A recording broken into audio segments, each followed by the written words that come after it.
ሂውማን ሄር የተፈጥሮ ጸጉር የምታስመጡልን የእርዳታ ድርጅቶች ነን ባዮች የምረዷቸው ሰዎች ጸጉር አስፈልጓቸው ነው እንዴ?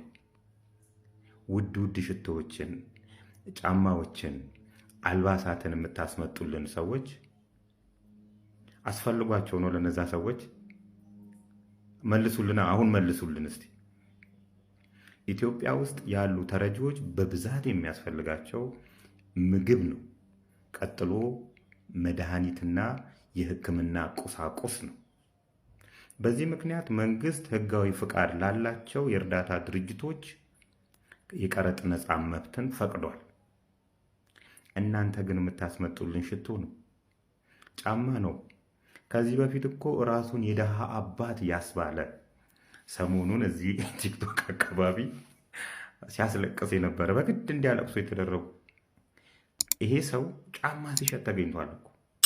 ውድ ጫማ ከዱባይ አስመጥቶ ከከስተም አውቶሪቲ ሰራተኞች ጋር በመሆን ፍተሻ ላይ በምትሰሩ ሴራ የኮስሞቲክስ እቃዎችን፣ ጸጉሮችን እያስመጣችሁ እየቸበቸባችሁ እንደሆነ ደርሰንበታል።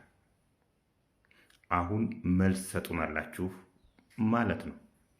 ለዚህ ጥሩ ማሳያ እኮ ለይላ ኑር ሰቦ ናት።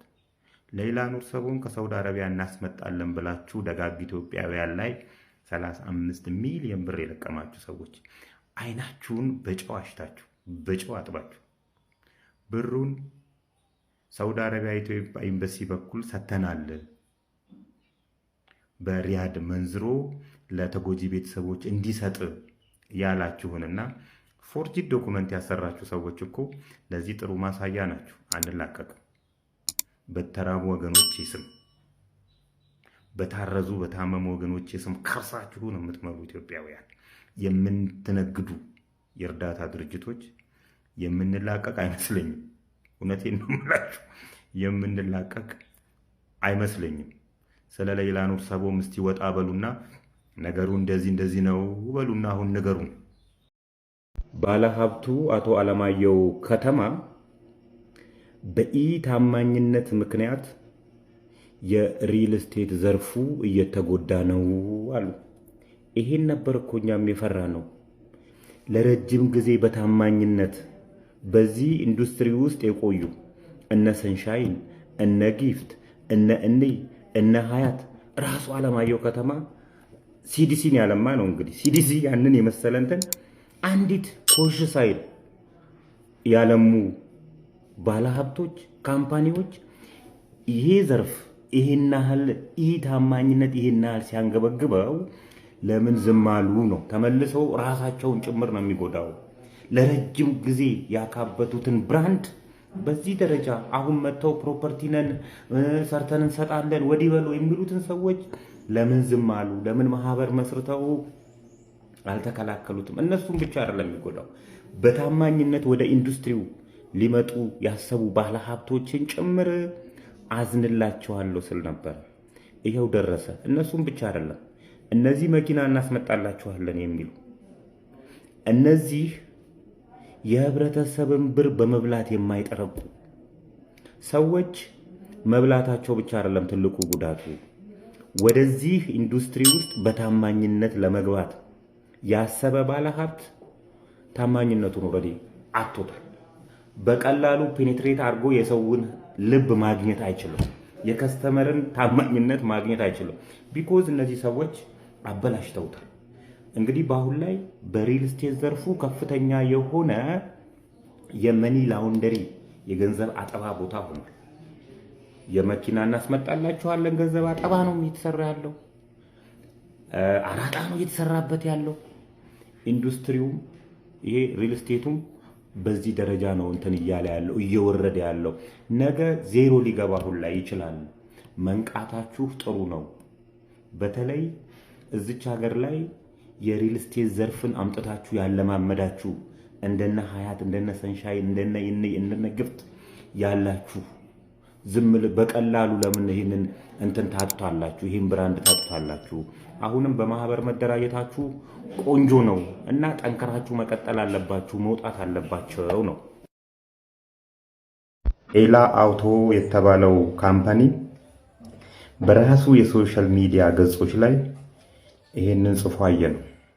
ሲጠቃለል እንዲህ ይላል። የዛሬ 5 ዓመት ገደማ መኪና ያስመጣልኛል ብላችሁ ብር የሰጣችሁኝ ኢትዮጵያውያን የላዳ ባለ ንብረቶች ጊዜው በማይታወቅበት ወቅት ውስጥ መኪና ሰጣችኋለሁ ወይን ብራችሁ መልስላችኋለሁ እያለን ያለው። እዚህ አካባቢ እንግዲህ የሶሻል ሚዲያ ግፊቱ ጨምሯል። የዛሬ 5 ዓመት እንደሚታወቀው የላዳ ባለ ንብረቶች በሰላም በተቀመጡበት የአዲስ አበባ ከተማ አስተዳደር ትራንስፖርት ቢሮ ላዳችሁን አንጡና ብር ጨምራችሁ አድስላችኋለሁ፣ አዲስ መኪና አስመጣላችኋለሁ ብሎ ነካክቷቸው በሰላም በተቀመጡበት እሱን አምነው ለኤላ አውቶ ታክሲዬ በሚባል ማህበር ወይም ደግሞ ድርጅት አማካኝነት መኪና ሊመጣላቸው ብራቸውን አስረከቡ። ይኸው ዛሬ 5 ዓመቱ ነው። 5 ዓመት ኤላ አውቶ ብራችሁን መልስላችኋለሁ የሚለው እንግዲህ የዛሬ 5 ዓመት 39 ብር $1 በሚመነዘርበት ጊዜ የሰጡትን ብር ነው ዛሬ መልስላችኋለሁ የሚለው። እንዴት ነው ጉዳዩ ጎበዝ? 5 ዓመት ሙሉ ስትሰራበት የነበረውን ብር እዚች ሀገር ላይ ባለስልጣናት ወይም ፖለቲካል ፓርቲ ነው የሚያስተዳድረን ወይስ ባለሀብቶች ናቸው? እንዳሰኙ አባገነን ባለሀብቶች ለዛው የሚያስተዳድሩ? ይሄ ነው ሊገባኝ ያልቻለው። ቀይሩልን አላሉ። ራሱ የከተማ አስተዳደሩ ታክሲያችሁን በኤሌክትሪክ ልቀይርላችሁ፣ በዘመናዊ መኪና ልቀይርላችሁ ኑ ያለው ራሱ የከተማ አስተዳደሩ ነው። የከተማ አስተዳደሩን ትራንስፖርት ቢሮ አምነው ነው እንግዲህ ለዚህ የሰጡት። ቢያንስ የቀረጥ ነፃ መብቱ ሲከለከል ኤላ አውቶ ምንድነው ጉዳዩ ብሎ ጣልቃ አይገባም እንዴ? ዝም ነው? ዜጋን ይህን ያህል ብር በዚህ የላዳ ባለ ንብረቶች ላይ ሀብታም ያልሆነባቸው ሰው የለም። ሁሉም ይነሳል፣ መኪና አስመጣላችኋል ይላል። መኪናዎቹ ያረጁ ናቸው፣ መኪና ይቀየርልኛል ብሎ ስንት ዓመት የሸቀለው ሄዶ ያስረክባል። ኤላ አውቶም የዚህ አይነት በህጋዊ መንግስት ጣልቃ ገብቶበት ኑ ብሏቸው ራሱ መንግስት ኑ ብሏቸው ብር አውጥተው ሰጡት። የዛሬ 5 ዓመት የተሰጠ ብር እስከ ዛሬ ድረስ ወይም ብራቸውን ወይም መኪናቸው አልሰጣቸው። በእርግጥ የኤላ አውቶ በተለያዩ ማህበራት የተሰባሰቡ ሰዎች በራሳቸው የራሳቸውን ችጋር ራሱ መሙላት ያልቻሉ ናቸው። በጊዜው የማህበራት ሊቀመንበር ወይም ጻፊ ነገሮችን እንዲያበርዱ ኤላ አውቶ መኪናቸውን ይሰጣቸዋል። የሆነ ነገር ይጀመርና ያቆማል። ከዛ ሌላ ማህበር ደግሞ ይቋቋማል። እንደገና እነዛ ማህበራት የሆነ ቁልፍ ሰዎች ይሰጣቸዋል፣ ይሄዳል። ከዛም በኋላ ድሬዳዋ ይሄዳሉ። እንደዚህ እየተባለ ሲበርድ ሲነሳ ነው ዛሬ ደረሰው። ዛሬ ደግሞ በቃ ኦፊሻሊ አምኖ ወይም ብራችሁን ወይም መኪና ሰጣችኋለሁ። በምን አግባብ ነው ብር የምትሰጠን? በምን አግባብ ነው መኪና የምትሰጠን? የተገለጠ ነገር የለም። የድሃ ንብረት ነው።